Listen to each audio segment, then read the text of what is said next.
Then, Thevenin's ang ginamit natin. Doon sa pangalawang method, we'll be using nodal analysis. And that second method is known as systematic fault analysis using bus impedance matrix. MJ, ito yung sinasabi mo, di ba? Na shortcut. Di ba? Yes po. Oo. Saan mo nabasa ito? Saan mo nakita? Anong libro yung ginagamit mo? Para malaman din nila, magkaroon sila ng additional reference. Ano yung librong ginagamit mo? Yes. Sir. Power system po, then book. By? Sino author? Wait lang sir, nakalimutan ko yung author sir. Check ko po. Baka ikaw author niyan. Para ma-share mo sa kanila.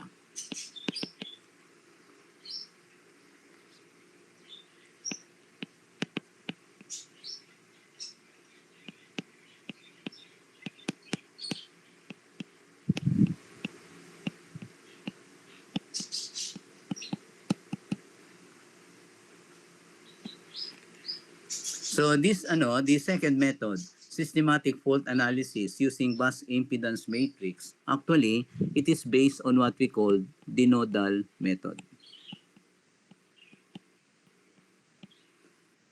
Nodal method or the nodal analysis. No. Shortcut ito. Going back to the first method, no. Detailed yun eh. Lahat ng changes doon sa bawat bus, makikita mo, detailed. The only problem is that if you have 5 or more buses, kung napakarami na, no? Kung napakarami na nung buses mo, yun talagang actual transmission system. Very tedious yung procedure. Napakahirap na unless that you're going to make use of the program. So, mas convenient ito. Tingnan ninyo using the nodal analysis, please make use of this formula. Hindi ko na i-derive yung formula, no? But this came from nodal. If you are interested on the voltage on the volted bus, it is actually, you have here, the bus voltage initial. Ito yung during fault. Pagka hindi ito binigay, ina-assure natin na ito ay 1 bar angle of 0. Then plus, you have here yung bus impedance multiplied by the fault current at that particular bus.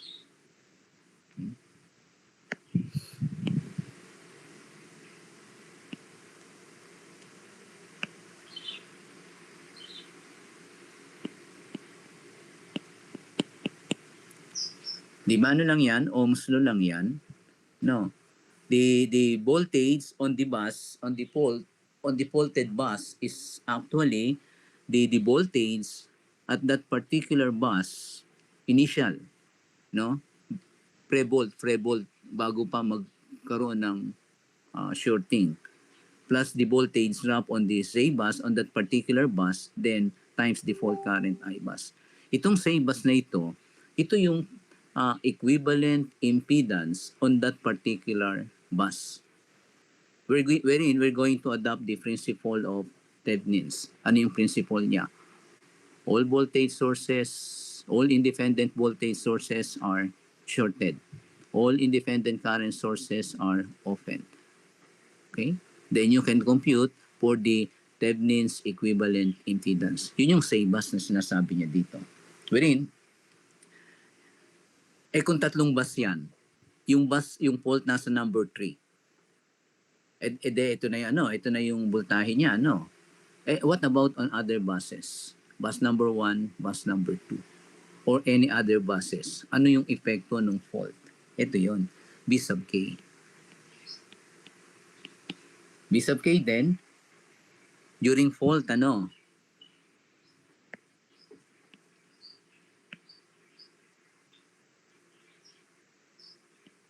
Hello, dinig ninyo ako?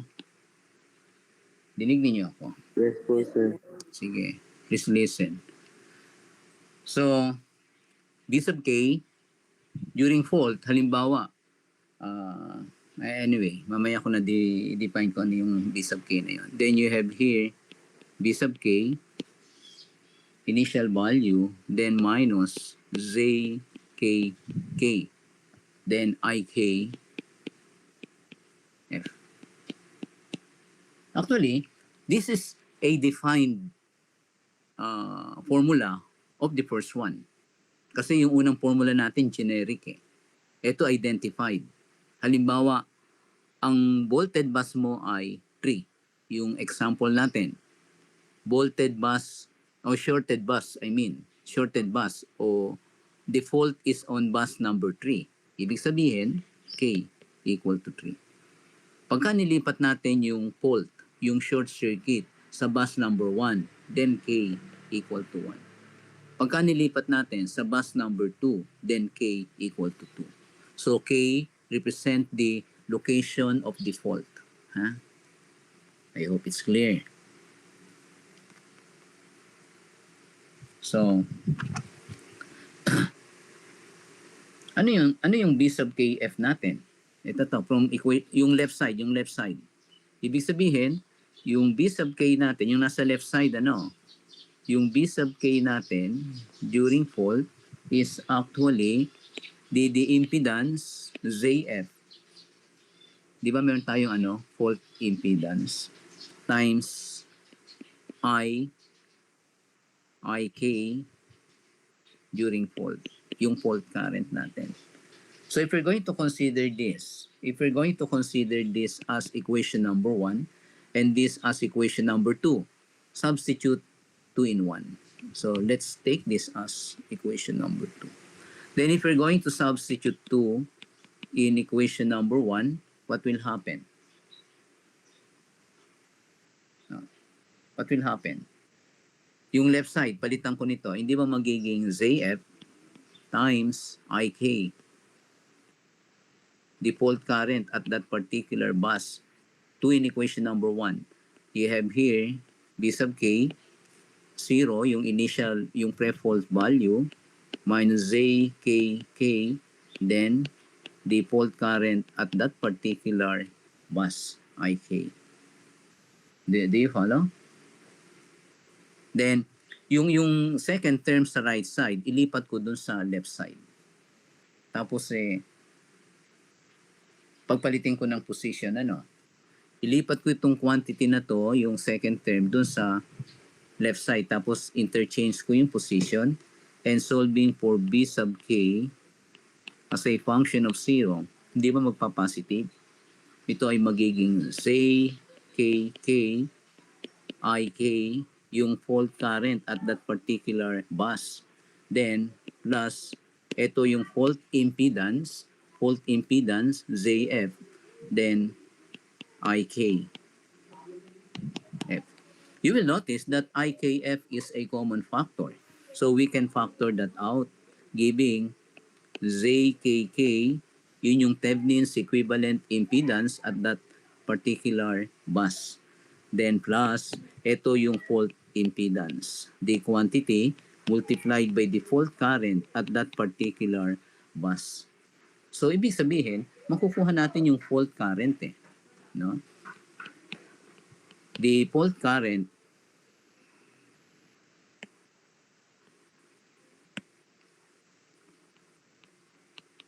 is simply B sub K, ito yung pre-fault value ng voltage divided by ZKK plus CF.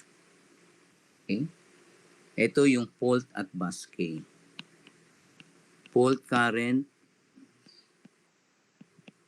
at bus K. Okay? So, pwede naman, ito yung formula na ilalagay ninyo sa index card. Okay? And what you have to remember, pagka sinabing faulted bus,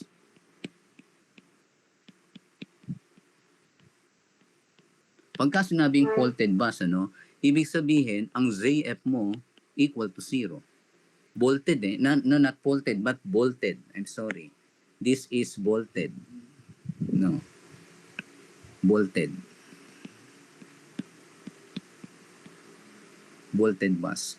ZF equal to 0. And it follows then that B sub K during fault is equal to 0. Ulitin ko ano. So B sub K, pagka bolted bus, B sub K, halimbawa yung bus number 3 ay bolted. So 0 yun. 0 yun. Yun yung voltage mo doon. Then the fault impedance is also 0.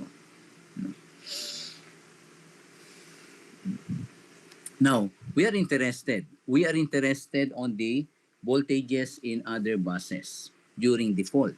Halimbawa nga, ang fault mo nasa number 3. Ano yung available voltage at other buses? Bus number 1, bus number 2, and so on. So, we have here voltages.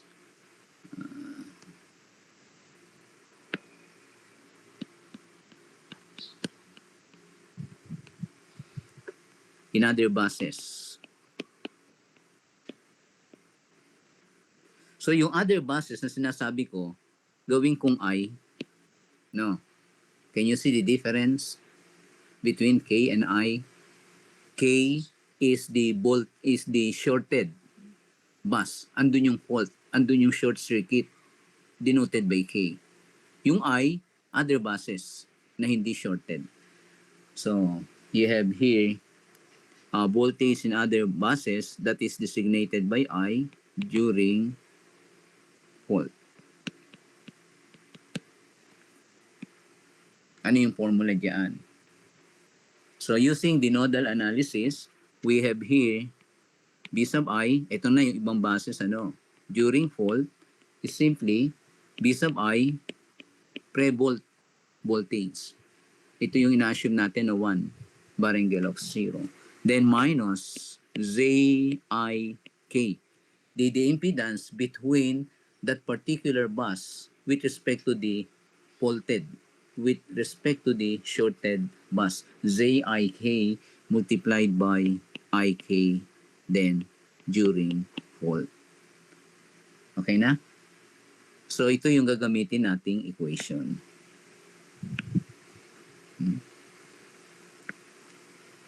Yan. Ngayon, kung ayaw na ninyong isolve yung IK, yung fault current, if you want to have it directly, but I'm advising to solve for it. No. Pwede mong i-substitute yung, ito to, yung una kong equation na naka-enclose sa red. Ito to. Yan. Pwede mo i-substitute. Tingnan natin kung ano magiging result pagka sinubstitute natin. So you have here B sub I K, the fault on any other buses is equal to B sub I, the pre-fault voltage, minus ZIK,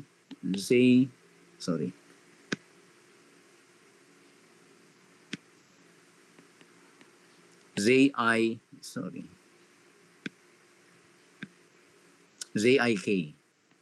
Then, ano yung IF natin? Your IF is actually, BK0. You have here B sub K, the pre-fault voltage, divided by the impedance, Thevenin's equivalent impedance at that particular bus, then plus, say, F. You will notice that B sub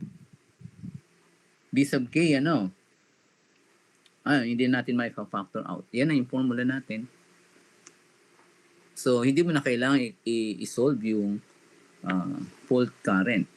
Kaya lang, tulad ng sinabi ko, I'm advising you to solve for that quantity.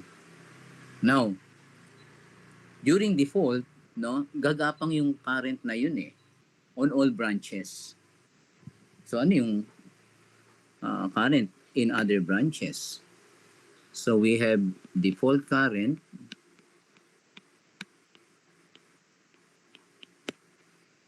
in all the lines.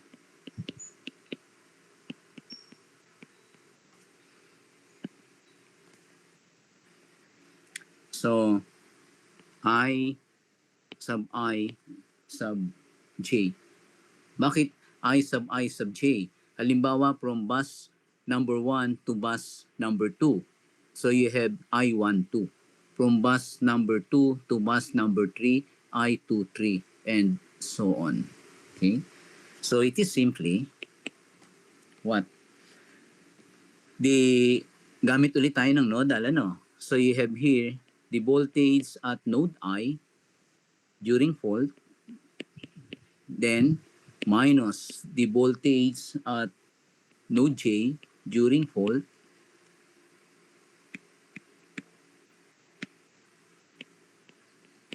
then divided by the impedance, no? Zij.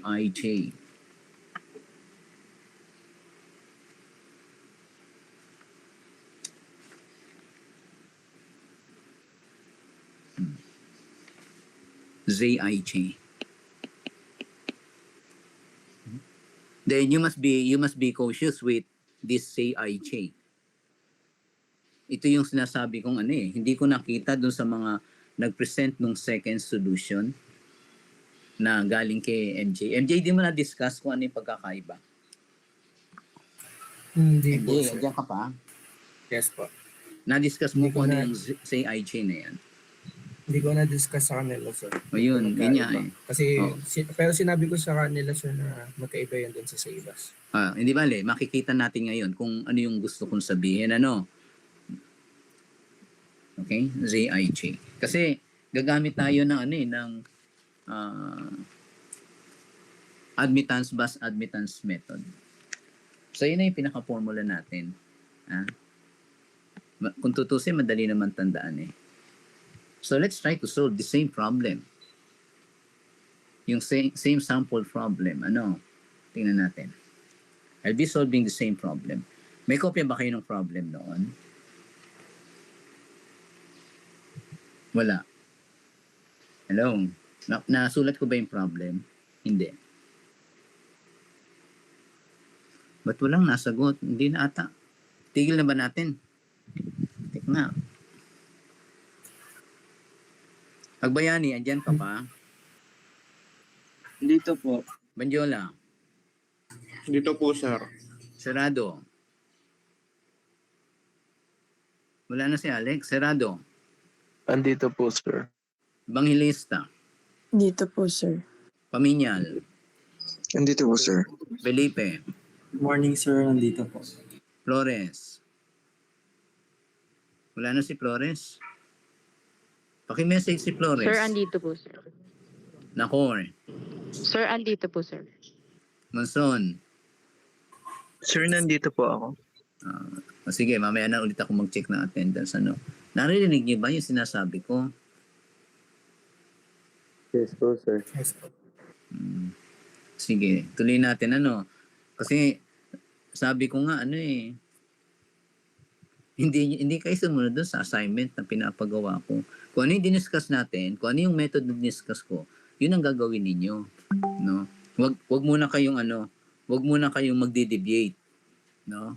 Unless otherwise na tulad nung ginawa ni MJ na pinakita niya yung diniscuss ko, kung paano ko diniscuss, pinakita niya, tapos nagkaroon siya ng second solution. Acceptable yun. No? Okay yun. Kaso yung nakita ko dun sa iba eh.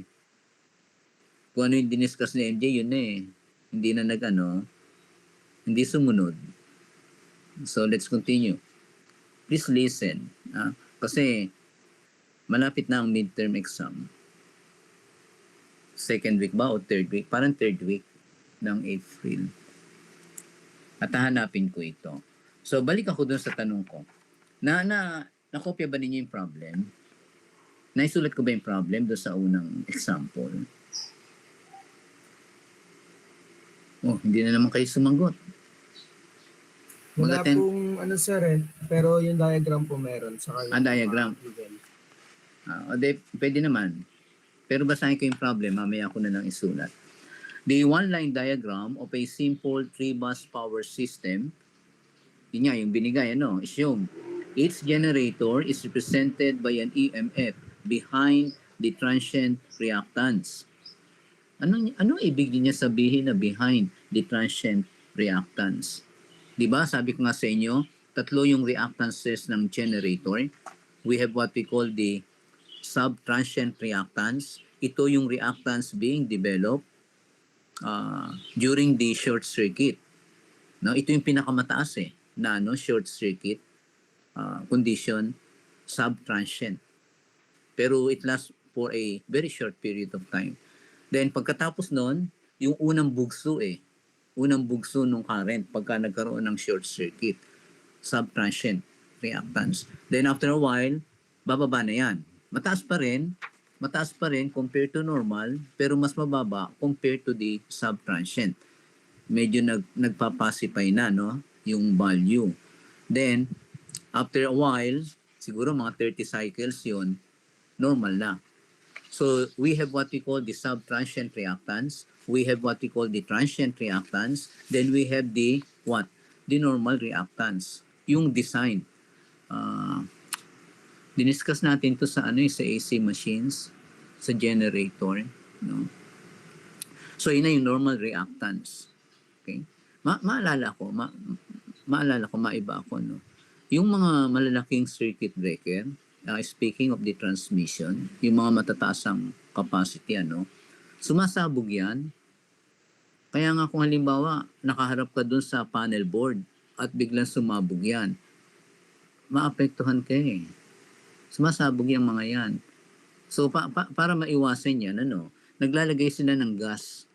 Naka-vacuum yung breaker, naka-vacuum yan, o kaya naglalagay ng gas. Parang SF6. Yung gas na nilalagay, no? Ano ang purpose niyan? Malamig itong gas na ito Kasi during fault or during short circuit, nagkakaroon ng arcing na tinatawag. Nakakita na kayo ng mga nagwe-welding, 'di ba? O yung sa lucis, 'di ba, may mga spark na lumalabas. Ganun ang nangyayari during fault, no? At yung spark na yan dapat makontrol. Kasi pagka hindi na control yan, gagapang Gagapang yan Yan yung pagmumula ng sunog. Mainit yan. So ang ginagawa, naglalagay ng gas sa loob. Yun yung SF6. Malamig itong gas na ito. So ibig sabihin, pinokontrol yung init na yun. Dapat mag-subside agad Yun yung gas na yun, no? SF6. Hindi ko alam kung ano yung definition nitong ganitong symbol Paki-check nga kung ano ibig sabihin, kung anong klaseng gas yan, SF6. Okay na? So, yun yung sinasabi niya rito na behind the transient reactance. All impedances are expressed in per unit on a common 100 MVA base. And for simplicity, resistances are neglected. Aside from the resistances, yung mga load na hindi naikot, non-rotating loads are not considered on the short circuit analysis. I repeat, the non-rotating loads are not considered during the fault analysis for simplicity. Okay? Maliit lang kasi epekto noon, yung mga non-rotating. Let's continue. Determine the fault current, the bus voltage, and the line currents during the fault when a balanced three-phase fault with a fault impedance of 0.16 per unit occurs on letter A, bus number 3, letter B, bus number 2, letter C, bus number 1. Okay? So, ulitin ko yung solution sa bus number 3. Kaya lang, we'll be using the second method. So, ganito yung diagram natin.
Saan ako?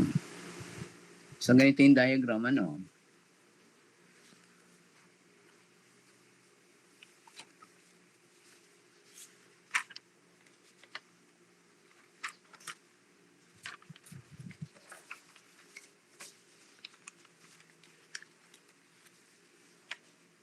Di ba mayroon tayong generator dito? Meron tayong generator dito. Pagsamahin ko na, no, yung reactance ng generator sa reactance ng line. J.1.1 yun. So this will turn out to be J.2. So you have here the reactance that is J.8. Then we have here the second generator. Combine ko na rin yung yung reactance ng line saka yung reactance ng alternator itself. You have here J.4. 0.2 and 0.2 yun eh. Simply refer on the diagram. So the reactance of the generator and the reactance of the transformer. Then we have here the reactance of the transmission line.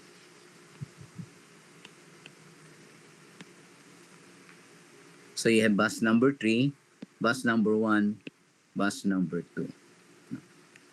And then nagpe-perform kami ng experiment sa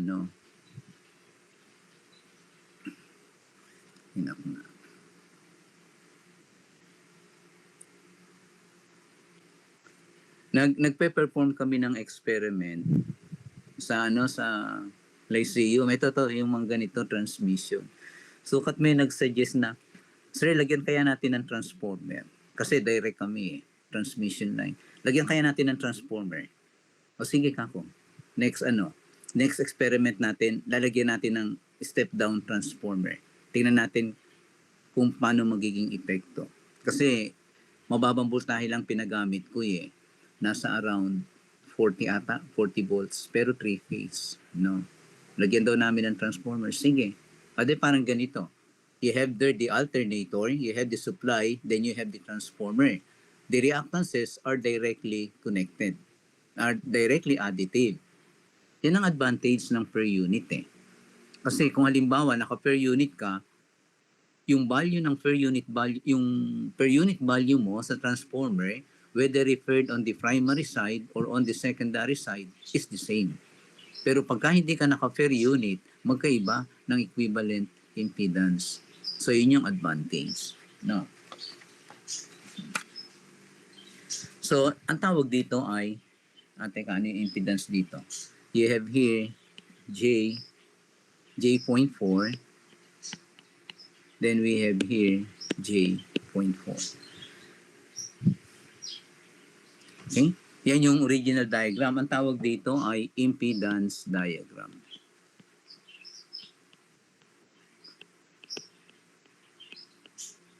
Okay? Ngayon, kukunin natin yung admittance diagram. Ganito na. Ito yung sinasabi ni MJ na shortcut na solution eh. Admittance method. Kunin natin yung admittance diagram. No?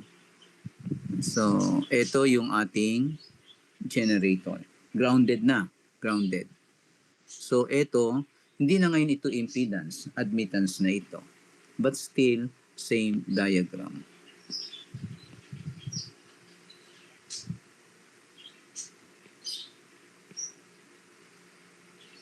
Same true with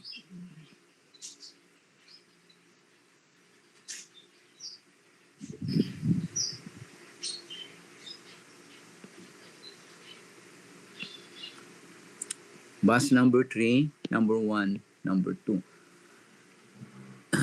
So, ano itong admittance na ito? Will you take the value? Ito. Ano yan? Will you give me the value? How do we define admittance? Di ba ang sabi natin, the admittance is 1 all over Z? Eh ang Z mo J.2. Dito yung 1 all over J.2. Paki-calculate nga. Ano yung equivalent? Negative J5 po. Negative J5. Between 1 and 2. Ano yung reciprocal ng J.8? Please bring out your calculator and compute. Negative J 1.25. Negative J 1 point. Sino ba yung kausap ko? Sino yung kausap ko? 1.25. Alex, ano? Alex, ano? Negative J 1.25. Negative J 1.25 po. 1.25. Then ito, between 1 and 3. Please bring out your calculator. The reciprocal of Negative J 2.5. Negative 2.5, sir. negative. Then the other side, ganun din, ano? Negative Same lang J po. 2.5. Same Ito lang. ngayon yung sinasabi nating Kulang pa sir, isa pa. kulang pa ba? Oo. Opo, sa Ilan? generator. Ilan? Negative J 2.5 din, sir. 2.5 din. So admittance diagram. 0.4 yun sir. Alin? Ay tama sir, negative 2.5. Reciprocal ng 0.4 eh. So, madaling ma-distinguish ano. Tingnan ninyo. Pagka impedance diagram, lahat positive. Pagka admittance diagram, lahat negative. Kaya kahit hindi sabihin sa problem, kung yun ay impedance o admittance diagram, you can easily distinguish because of design. Kitang-kita eh. No? Okay, let's continue. Let's form the admittance matrix. So the bus admittance matrix.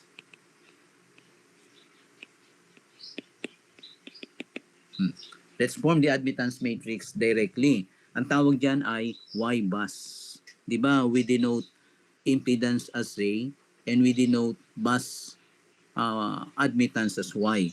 So we have what we call the Y-bus. Let's do it directly. Tatlo yung node natin. Bus number 1, bus number 2, bus number 3. So ibig sabihin, we are expecting 3 by 3 matrix. Okay? Pagka 3 by 3 matrix, 3 by 3 matrix, hindi ba meron tayong ganito, A11, then we have A12, A13, A21, A22, A23, 31, 32, 33. Tama? Then, A11, ano yung A11? All admittances connected directly to node 1. Ano-ano yon? You have there negative J5, negative J1.25. Please refer on the figure. Lahat ng elements connected at node 1. Then, negative J2.5. Ilan ang total? Negative 8.75 po. Pero may J. Di ba? Yes, Meron sir. J. Huwag niyo kakalimutan J. So you have here negative J 8.75. Then, yung second element, tingnan ninyo ito. 1 and 2. That is the element, the admittance between node 1 and node 2. Ilan yon? Ilan? Between node 1 and node 2. Ilan? Negative 1.25. Oh, sino yung sumagot? Si MJ. Negative J125. Pero hindi ba ang sabi natin, pagka nilipat natin to sa matrix, kukunin natin yung opposite sign. Positive, sir. Oo. Of diagonal matrix is the negative equivalent. O the negative, magiging positive. So you have here J 1.25. Do you follow? Now, between node 1 and node 3, ano yung element? Between node 1 and node 3, ano yung element? Negative J 2.5. Negative J2.5. Off diagonal ito. So, dapat maging positive J2.5. I hope you can follow. Next, second row tayo. Second row. So, kung second row, start with 2, 1, 21. So, between 2 and 1, di ba ganun din? 1.25 din. J 1.25. Off diagonal, kaya mapapalitan ng sign. Yung 2, 2, all elements connected directly at node 2, bus number 2. Ano yon? 2.5, 1.25, 2.5. What's the total? 6.25. J 6.25, sir. Pero negative. Kasi diagonal element ito eh. Negative J 6.25. Pagka diagonal element, wala kang papalitan ng sign, ha? Then, 2 and 3. 2 and 3. 2 and 3. 2.5 ano? Positive. Kasi off diagonal. Oh. Third row, first element, 3, 1, 3, 1. 2.5 din, ano? So you have here J 2.5. Then 3, 2. Between 3 and 2. 2.5 din. Still positive. Then 3, 3. All elements connected at node 3. Negative 2.5. J. Paki-add nga, ilan lalabas? All elements connected to node 3. Negative J5 po. Magpa-positive. Hindi ba? Tama, negative. Negative negative lang, po. sir. Negative, tama. Kasi diagonal element, no? Kompleto na. Okay na. So, burahin ko na ito.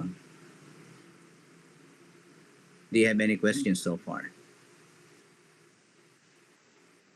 Sa umpisa, medyo mahaba yung procedure. Pero pagka na-set up natin ito, napaka-ikli na, everything follows. No? Ngayon, yan yung bus admittance matrix. Kunin natin ngayon yung corresponding impedance matrix. What does it mean? Di ba we defined Y as 1 all over Z. Okay? So if you're going to solve for Z, remember that this is a vector quantity. Your Z then is actually what? 1 over Y. And 1 over Y is Y to the negative 1. So kukunin natin yung inverse of matrix. What do I mean is that Z bus, yung Z bus natin is actually Y bus to the negative 1. And the term is inverse of matrix.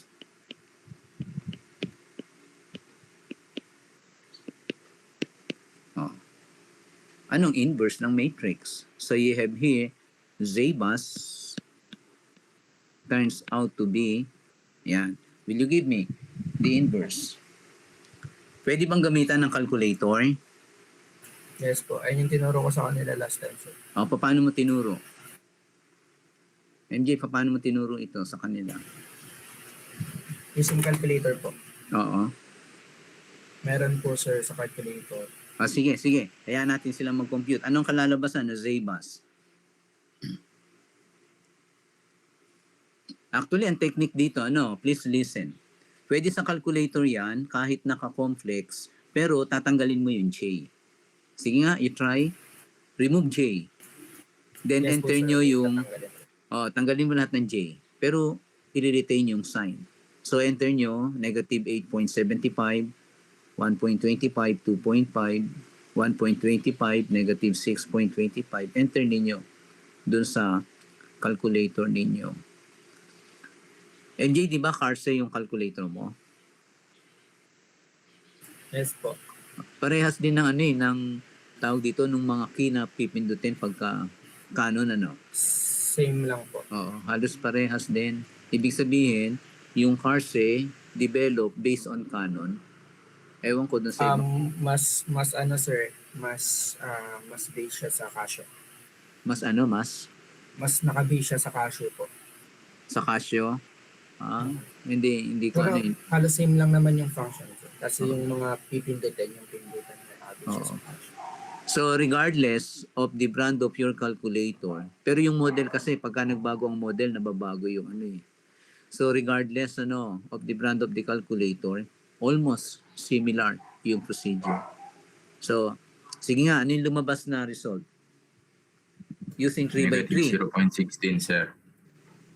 Negative 0.16. 0.16. Negative 0.08. Teka. Hindi ba lahat negative ano, Troy? Opo, lahat Oh, negative. ganito ngayon, ganito. Tatanggalin mo ngayon lahat ng negative. Papalitan mo ng sign. Tapos ibabalik nyo yung J. Nakuha nyo? Ano yung sagot mo, Troy?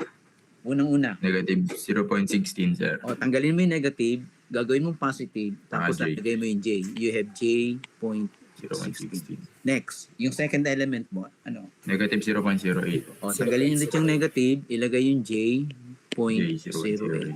Next. Negative Next. 0.12. Hindi na. J J point. 0.0. O, J next. 0.08, sir, ulit. J 0.08. J Next. 0.24. 0.24. Tama J ito, no? 0.16. 0.16. J 0.12. J 0.12. J 0.16.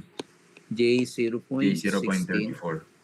J 0.34. Okay? Do you follow? Teka, anong capacity ng calculator nyo? Kaya ba ang 5x5?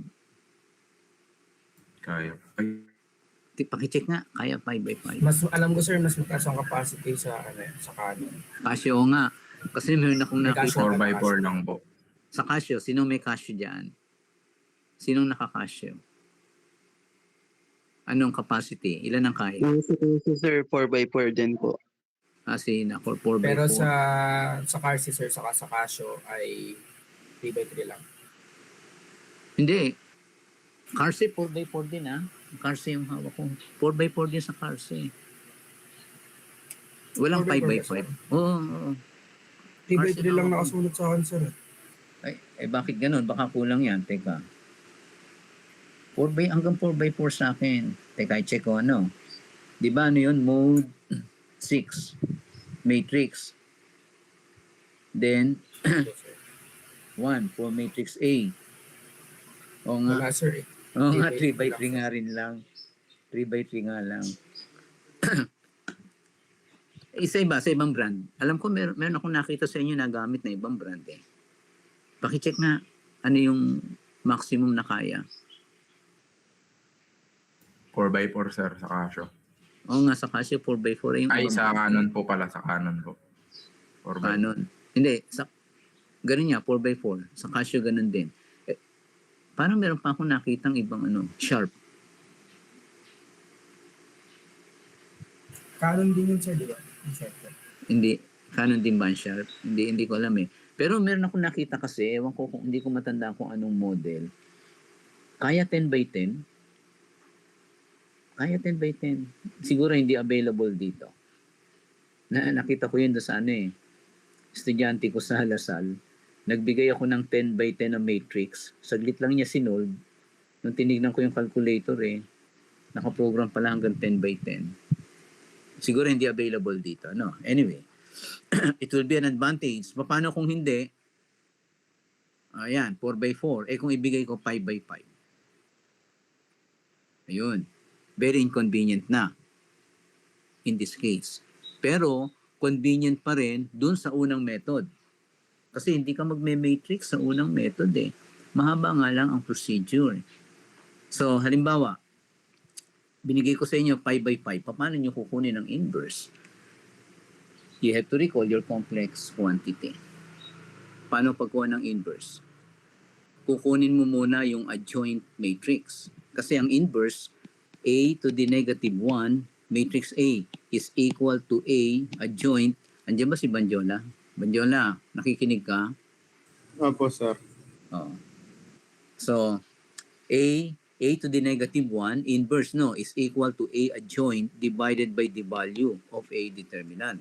Paano mo kukunin yung A adjoint? Paano A adjoint? MJ, paano? Paano A adjoint? You're going to take the transpose of a matrix. Kukunin mo ang transpose. Ano yung transpose ng matrix? Pero sa calculator meron. Kaya lang, sad to say, hanggang 4x4 lang yan. 5x5 nga, pinag-uusapan natin. Pagka-transpose of a matrix, what does it mean? You have to interchange the position of the elements. All elements on the first row will become elements on the first column. All elements on the second row will be the elements on the second column. Pagpapalitin mo yung row to corresponding column. So, yun na yung transpose. Pagka nakuha mo yung transpose, makukuha mo na yung adjoint. Paano? Ang adjoint ngayon, you're going to apply minors and cofactors. Halimbawa, ito ay A. No. Ano yung cofactor nito? You're going to delete the row and column containing that element, itong matitira. Take the value. So, ito na yun. Cofactor. Ano ibig sabihin ng cofactor? It is a signed minor. Ano yung minor? Minor, yun yung you're going to delete the row and column containing the element. Ano ang sign? Yun yung cofactor. So, mapoform mo yung adjoint. Pagka nakuha mo yung adjoint, kuha mo na yung inverse. So, you have to recall the process. Kung yan ay 5 by 5 o 6 by 6. Yan yung magiging problema. Okay?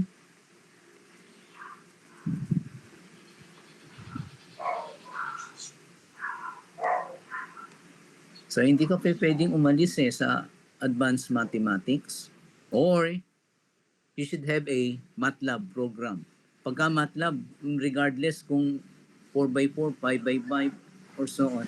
Teka, MJ. MJ, Yes po. sa ano ba sa Power Word? Meron bang admittance method? Wala sir, pero kusa na siya lumalabas sir. Pwede Kahit, mong tignan yung syllabus. kahit 5x5 o 6x6, kung Yes, saan po, sir. lumalabas. Di maganda. Maganda kung gamit kayo ng Power Word. No, hindi na Yes. kailangan. Yes, go ahead. Go ahead. Ano? Naalala ko na yun sir. Ayun sir yung i-add sir, di ba lahat? Yung haba. Alin? Yung sa inverse. Yung kukunin yung inverse matrix. Yung adjoint po. Para makuha yung adjoint. Yun nga, yung diniscuss ko sa adjoint matrix. Sinasabi mo yung pivotal element method. Pivotal element method sinasabi mo. Okay na? So anyway, that's not our concern. No? Magiging concern lang natin yan kung hindi na 3-bus system. Okay. So ito na yung Z-bus natin. Ano? We are now on the position of solving for the fault current. Tingnan natin. Saan yung letter A? Letter A, default is at bus 3. Default is at bus 3. Kung nasa bus 3, tingnan niyo kung paano natin i-utilize. Ito yung nahanap ko dun sa yung gumamit ng second solution. Maraming ganong grupo kaya hindi ko i-consider yun. So, at bus number 3. Ang fault natin, bus number 3. Nagbigay din ng fault impedance Say F is equal to J.16. So, anong K natin dito? K equal to 3. Kasi yun yung pinaka-faulted yun yung shorted Then, anong kailangan nating impedance? Z33. O, tingnan nyo, ano yung Z33 dito? Tingnan niyo yung Z-bus. Ano yung Z33? Look on the impedance matrix. Anong Z33?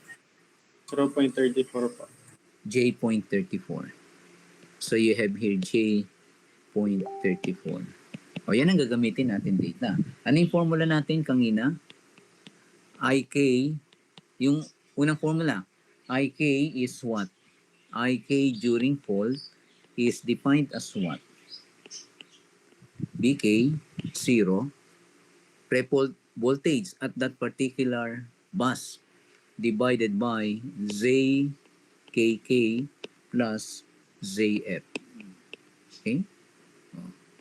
Ano yung D sub K natin? Tingnan natin, with K equal to 3. Tingnan natin ito, no? With K equal to 3. Ito yung magiging I3. Sorry.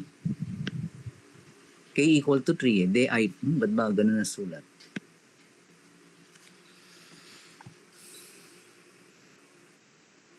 I3. Fault. K mo equal to 3 Then, B sub K0, ito ay magiging B sub 3, 0. Then ZKK, K equal to 3, edi magiging Z33. Then ZF. Now substitute all the known quantity. Di ba ang B sub 3 natin ay 1? Dito ka na nga ilagay. Oh. It's not given, it is assumed. Pero kung may binigay, yun ang gamitin nyo. 1 barangay of 0. Then divided by, ano yung Z33 natin? Ayun o. Tingnan ninyo yung diagram, yung matrix. Z33 is J.34. So you have here J.34. Then yung CF natin, given to be J.16. Calculate nga. Calculator, please. Negative J.20. 2.0. Negative J. 2.0. 2.0. Tingnan nga ninyo yung solution natin nung una. Kung ano yung value ng I3 natin at fault. Tingnan nga ninyo kung pareho. Kasi kung magkaiba, mali itong ginagawa natin ngayon. We should arrive on the same value. Yun lang, sir. Ha? Parehas lang ano? Parehas lang. Then,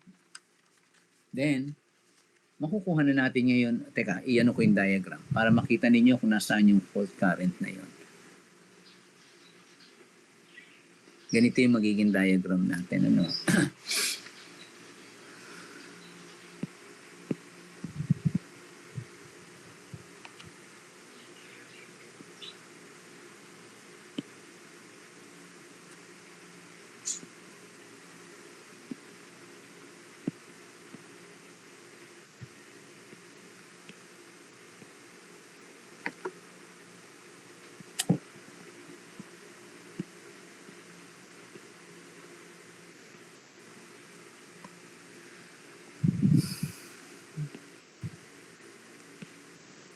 Naintindihan ba ninyo yung nile-lecture ko?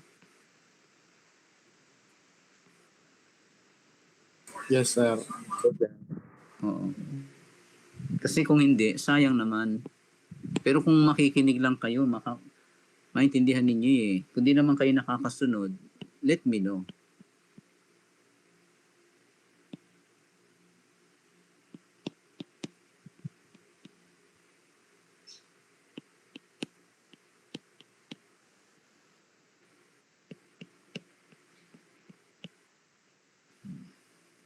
Okay na? Tapos di ba naka-attend kayo ng seminar ni Engineer Holman? Will you listen? Do you hear me? Naka-attend kayo ng seminar ni Engineer Holman? Yung sa Canada. Yes po, sir. Yung sa Canada po. Di ba nag-discuss siya ng fault analysis? Ito ba yung diniscuss niya? Uy, hindi na kayo nagsisagot. O hindi kayo nakinig.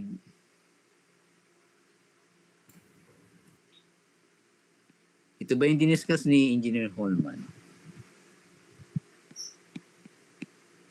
MJ, naka-attend ka ba ng seminar? Hindi, sir. Madaling araw na kasi yun, sir. Ay, ganun Hindi ba? nga din po ako nagpasa, sir, ng ano, sir. Ay, sino yung naka-attend ng seminar? Wala. Hindi na inabot, sir. Di ba, ano siya, first speaker? Siya first speaker eh. Hindi niyo ba inabot? Sayang.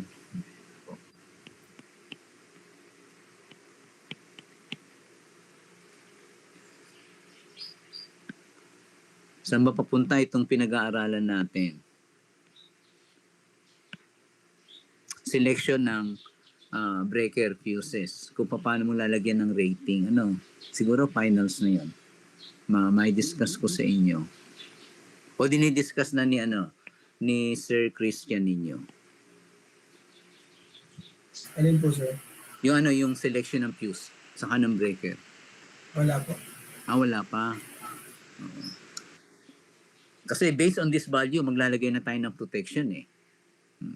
Ano dapat yung rating ng breaker? Ano dapat kung gagamit ka ng fuse, ano dapat ang rating? No? Of course, the ampere frame is higher than the rating of the breaker. No. Di ba, sinabi ko naman sa inyo, saan ginagamit yung three-phase fault? Nasa ano pa lang tayo ha? Three-phase fault, balance, symmetrical. Wala pa tayong unbalance. Ano yung unbalance natin? Dalawang klase yon. We have line to line, we have line to ground. Hindi ko naman pwedeng madaliin ito eh. Pag kami nadali ko ito, they useless. So, okay na yung I3, no?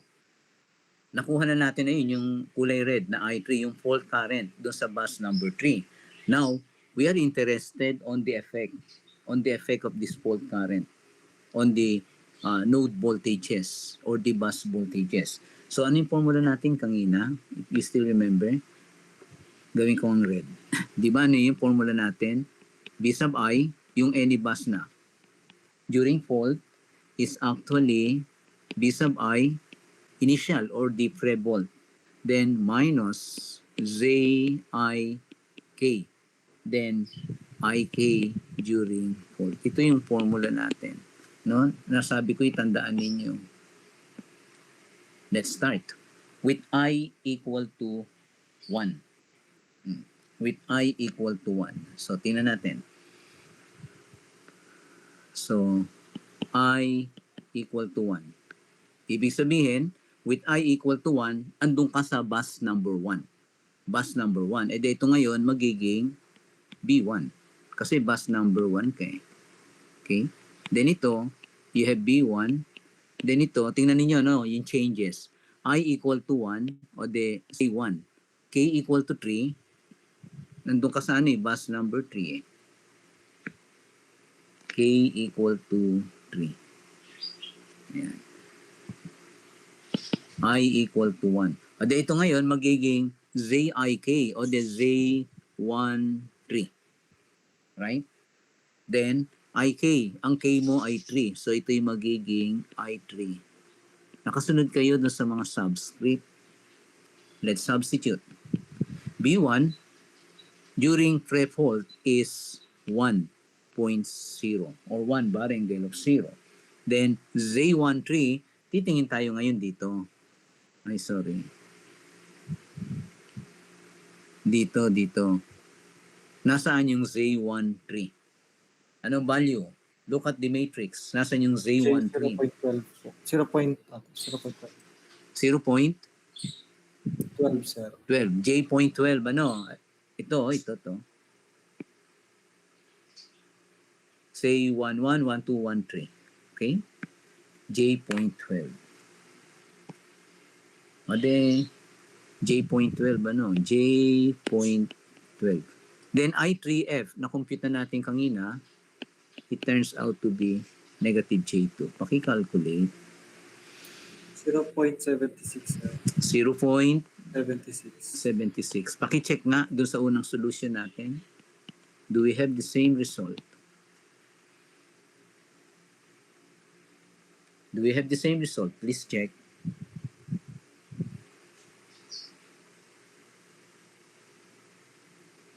Bandiola, do we have the same result? Andiyan ka pa ba? Opo, sir. Chinecheck ko po. Ha? Same result po. Same result. Oh.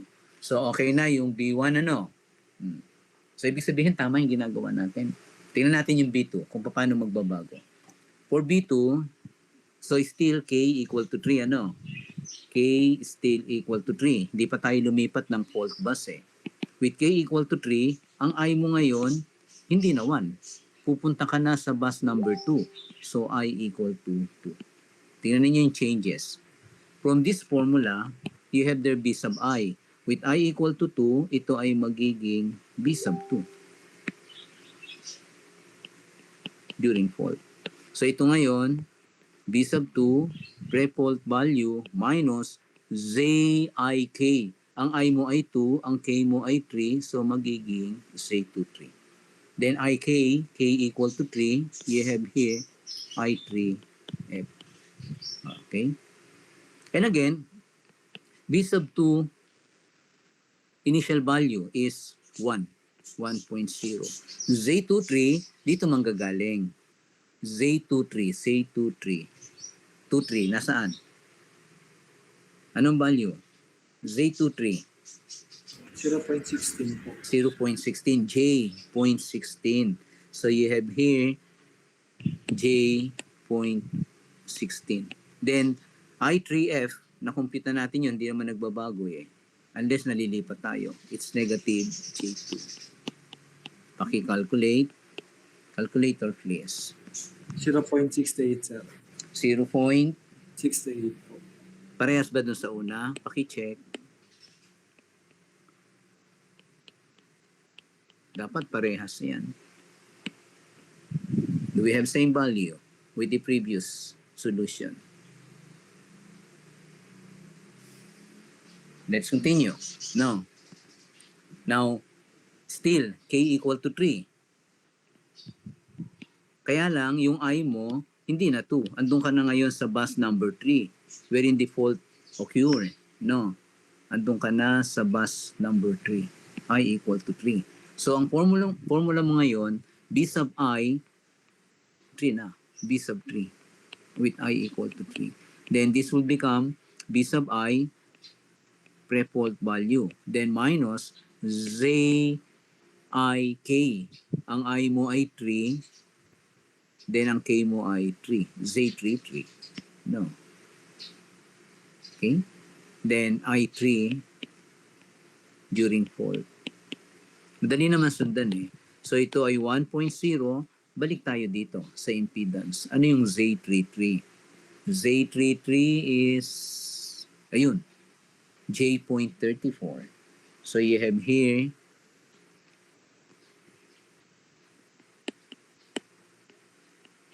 then, ano yung fault current natin? It's negative J2. Calculator please.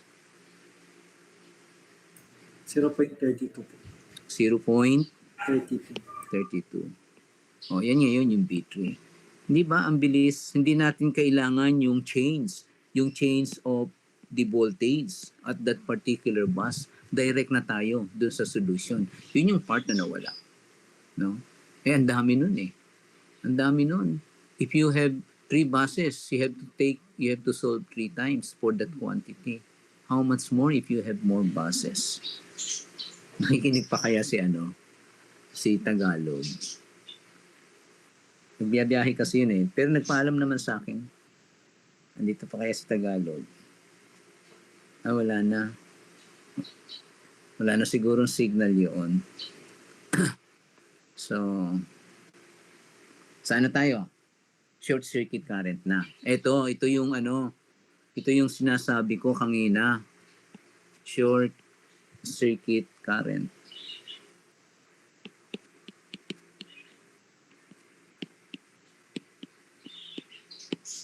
Half day lang tayo ngayon, Pagka natapos ito, you can have your rest. Short circuit current. So ito na ngayon now. Please listen. Ano yung formula natin?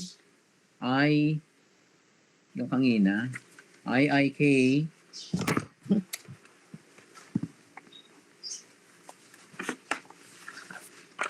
ano yung formula natin kanina?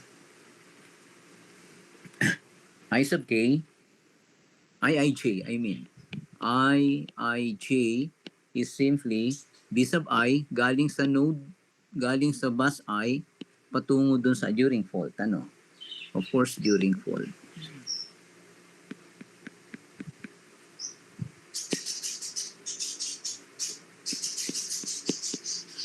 Then minus B sub J during fault. Then divided by what? ZIJ.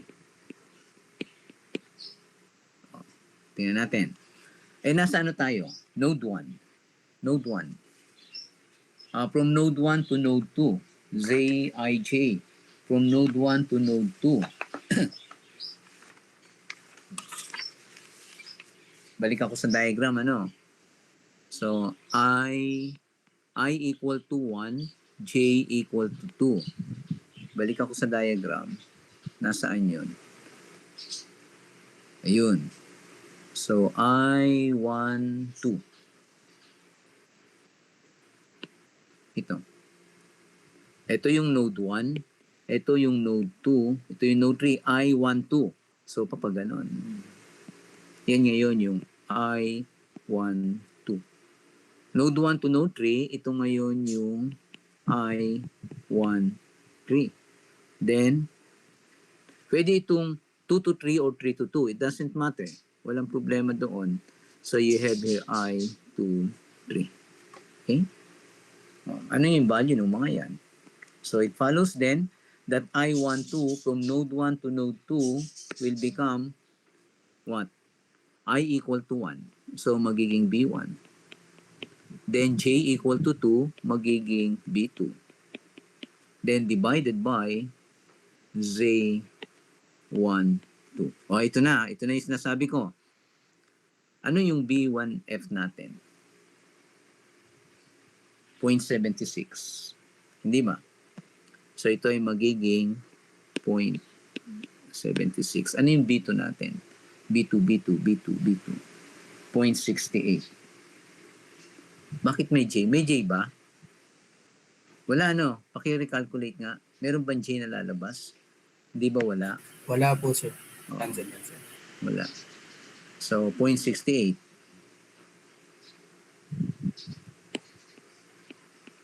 Ano yung Z12 natin? J 0.8.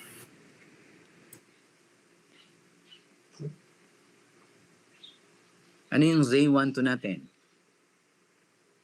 Hindi na J.08. Ito yung sinasabi kong 0.8. pagkakaiba. No? Pagdating sa short circuit current, andyan ba lahat? Pagdating sa short circuit current, computation ng short circuit current, hindi mo nagagamitin itong save bus. Hindi na. Babalik ka doon sa original diagram. Ha? Please listen. Please listen. Sino? Troy, andyan ka pa, Troy? Wala na, si Troy ata Yes yung po, umalis. sir. Oo. Yes, sir. Dito po ako. May umalis na isa eh. Si Axel, sir, nawala ng kuryente po. Isang kaya Di ba po napunta? nagkaroon ng parang Saan kaya napunta yung kuryente? Baka nahulog lang. Hello. Hindi kaya, sabi mo nawala eh. Baka nahulog lang. Nagkaroon po ka interruption. Sige, ipasa nyo lang sa iba. Si Banjo, andyan pa? Wala na rin? Dito pa, sir. Sige. Jason, nandiyan ka pa, Jason? Wala na Dito rin pa ata. po, sir. Ayan, buo na yung mic mo. Okay na pala yung mic mo eh. Nakakasunod ka. Yes, sir. Opo. Oo. So, parang ang ginamit nyo rin ganitong method, ano? Yung pina-assignment ko. Sir, yung method po na ginamit namin yung method mo. Oo. Sila Troy ata. Troy, kayo yung gumamit, ano? Nung pangalawang Opo, sir. method. Nang ganyan, sir. Oo. Kaya lang, hindi ganun ka, no? Ulitin ko, ano? Please listen. So, hindi na natin gagamitin ito pagkuha ng short circuit current. Ang gagamitin nating impedance, yung original. Kasi ito, ano na eh, tawag dito, inverse na ito eh. Hindi ito yung original. Yung nasa linya, sir. Yung nasa diagram, tingnan natin. Opo, Ano yung nasa ano yung linya. kailangan natin? J.8 yan, sir. Hindi. Ano ang kailangan natin? Z12, ano? So, yung Sa line Z12 one, mo, sa bus going 1, back to the original diagram, 0.8. Z12, 0.8. J.8. 0.8. No. So, yun ang gagamitin natin. 0.8. So, you have here J.8. Paki-calculate. J 0.1 po. Negative ano? Opo, sir. Negative J 0.1. 0.1. Ito ba yung nakuha natin dati? Yes, sir. Sige, let's continue. Ano pa? 1, 2, 1, 3. I1, 3. So, saka tingnan ninyo, ito yung medyo ano, di ba doon sa una, nung kunin natin yung generator current, gumamit tayo ng current divider principle. Dito hindi. Yes po. Tingnan niyo yung pagkakaiba. Ha? So, I12, tingnan natin yung I13. Ano yung I13? Titingnan lang naman ninyo yung subscript eh. So, you have B1 during fault. The first subscript refer to the higher voltage. Then, minus the second subscript refer to the lower voltage. So, B sub 3 during fault.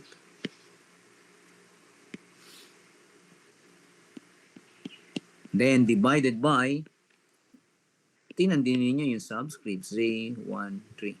Kaya lang, ano yung B1 natin? B1 is B1, 0.76. Then B3, 0.32. 0.32 nga ba? Oo. Yung Z13 natin, again, not on the impedance matrix, but rather on the original diagram. Ano yung Z13 on the original diagram? 1 and 3, parang 0.4 yun ah. Ayun oh. Left side, 0.4 ano? 1 and 3, 0.4. Tapos 2 and 3, 0.4 din. So you have here, J.4. Paki-calculate.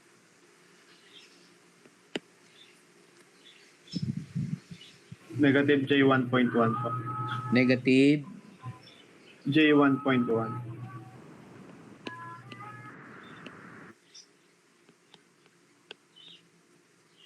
okay.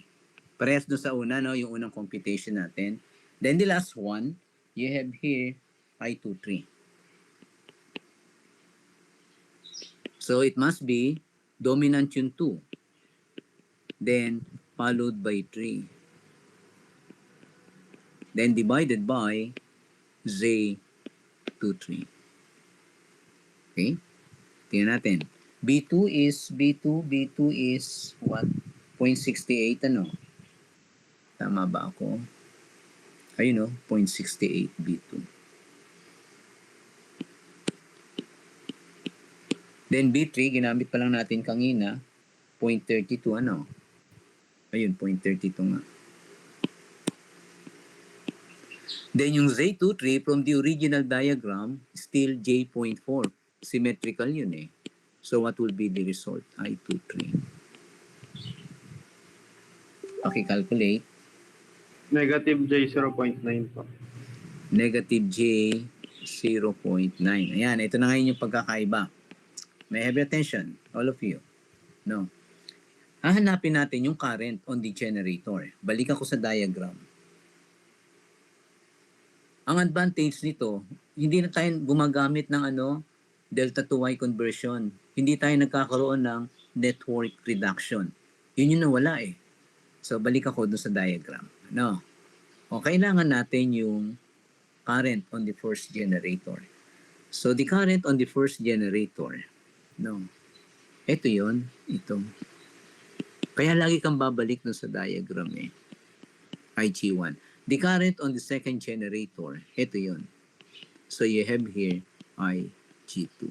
Now, considering IG1, no? Consider node 1, ito to. Apply Kirchhoff's current law. Hindi ba IG1 from the diagram is simply I12 plus I13? Do you agree? Kirchhoff's current law, KCL. Based on the diagram, IG1 is equal to I12 plus I13. The algebraic sum of all the currents entering and leaving the algebraic sum of all the currents at a node is equal to 0.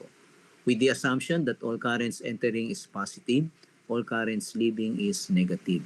So again, based on the diagram, IG1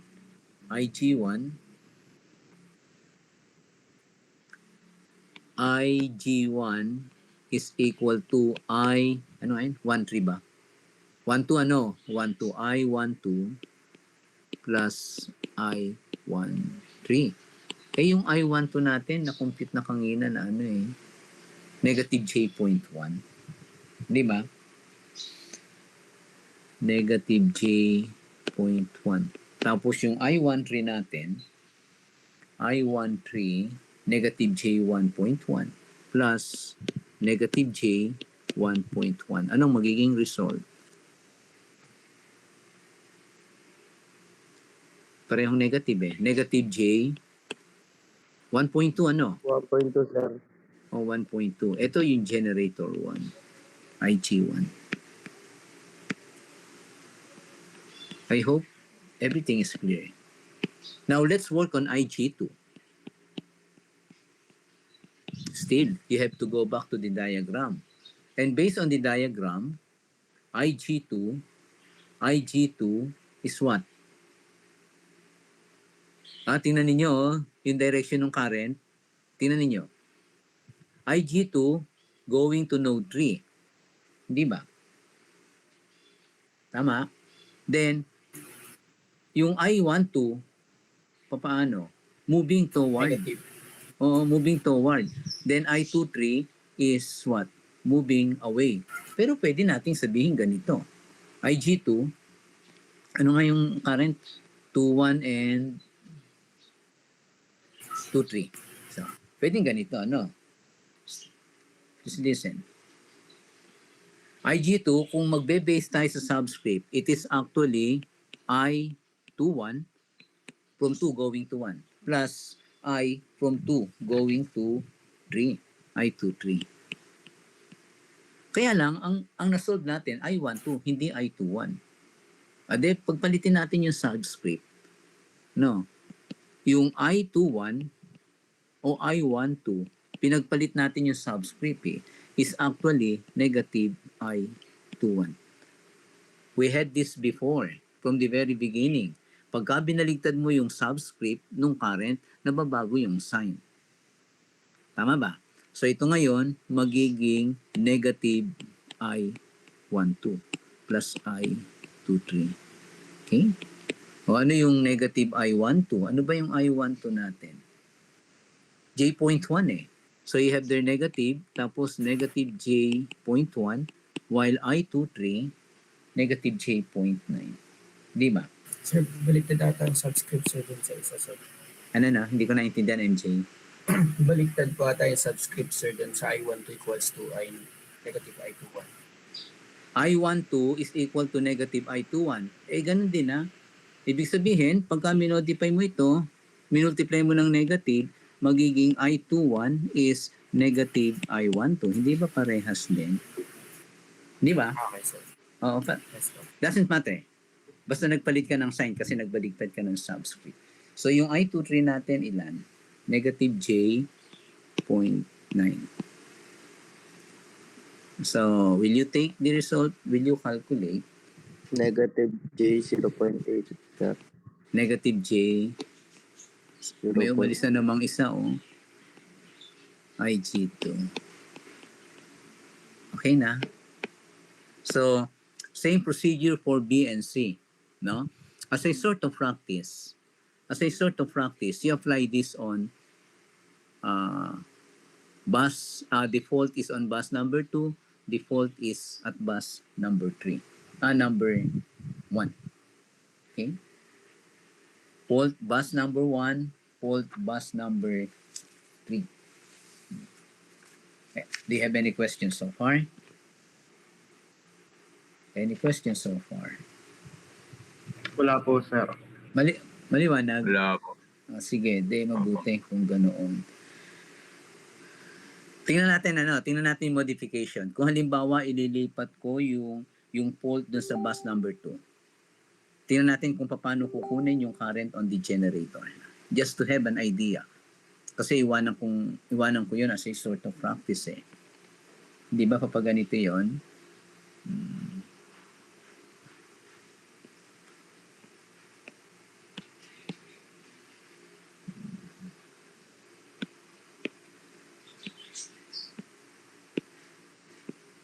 Halimbawa, ang fault ay nasa bus number 2. Bus number 1, bus number 2, bus number 3.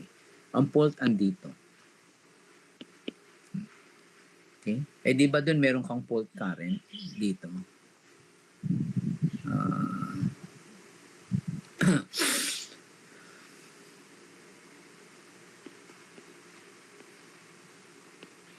Ito yung IF2 I2 during fault. Now, we are interested on IG2. Sige nga, will you give me the equation? IG2, what will it be? Give me the equation. Kung halimbawa, ang fault natin as number 2. Paano IG2? Any volunteer? Any idea? O Troy, ikaw yung picture mo nakalabas dyan eh. Anong gagawin? What is IG2? Sir? Anong Ano po IG2? ulit, sir? Anong IG2? Paano mo i-compute ang IG2?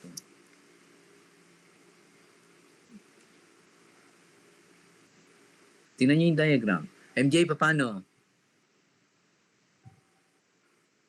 MJ. Wala na si MJ, malis na. IG2 plus I IG2 is what? I2F equals Ano, to no? I2F plus I23 plus ano sir? I21. Oo. Tatlo na, no? So, Yes from po. 2 going to 1, meron ka dito eh. So, I21. Tapos, meron ka dito, I23. Kapag ganoon. Tatlo na yung current na i-consider mo. So, IG2, in this case, will turn out to be I21 plus I23 then Plus plus I2F. Tatlo na yung branches doon. Ha? Screenshot ninyo? Gusto niyo screenshot? Opo, sir. Yes, sir. Sige, sige. Tapos, share niyo doon sa mga wala. Ano? Paki-share niyo doon sa iba. Ito yung second method natin.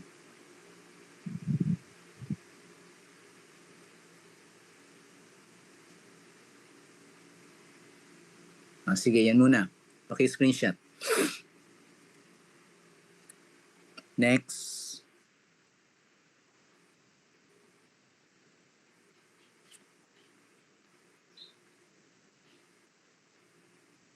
Yan yung working equation natin. No.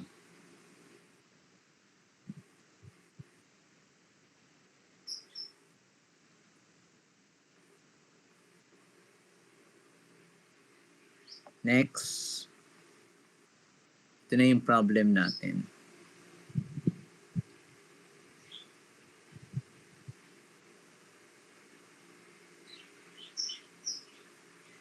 Next.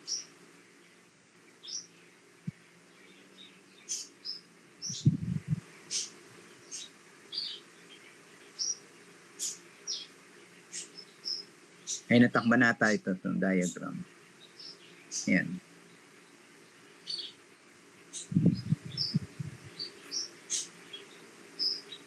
Next.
Okay na?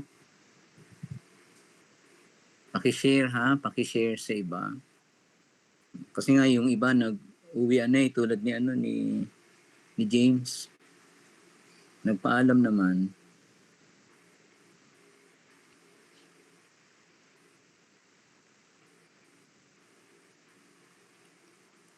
I hope everything is clear. So, magpo-post na ako. Basta abangan nyo yung student number nyo, no? Then, prepare for the last chance. No? Ay, Jason, hindi pa ako na-update kung anong result nung last na sa completion. Hindi mo Sige pa po na. sir, update ko na lang po kayo sir. Nasa bahay po kasi yung result sir. Nasaan ka ba? Nasa work ka? Opo sir. O Nag-change sige. po kasi ako sir kasi graduate po yung bunso namin yung Monday. Ano na, hindi ko naintindihan. Graduate yung bunso nyo sa... Yung Monday po sir, kaya nag-change po ako ngayong araw. Naka-online naman. Pero ito lang araw na ito. Opo sir, ito lang araw. Sige. Sige na. Okay? You're dismissed. Thank you, sir. Thank you, sir.